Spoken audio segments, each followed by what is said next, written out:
Hello everyone, today I will show you how to convert PDF to rich text format using Adobe Acrobat Pro DC. Open your PDF file with Adobe Acrobat Pro DC and select the Tools option.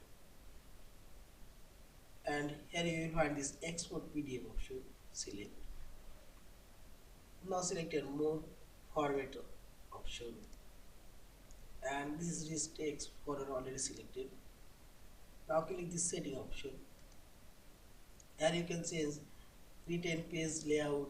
Also you can convert without comments if unchecked and include images, and you can set recognize language here.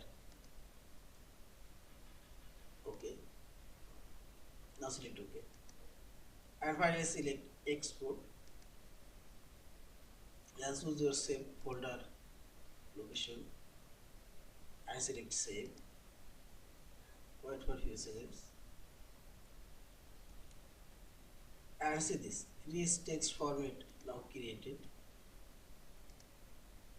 Yeah, this is. Thank you for watching. Please subscribe, like, share and comments.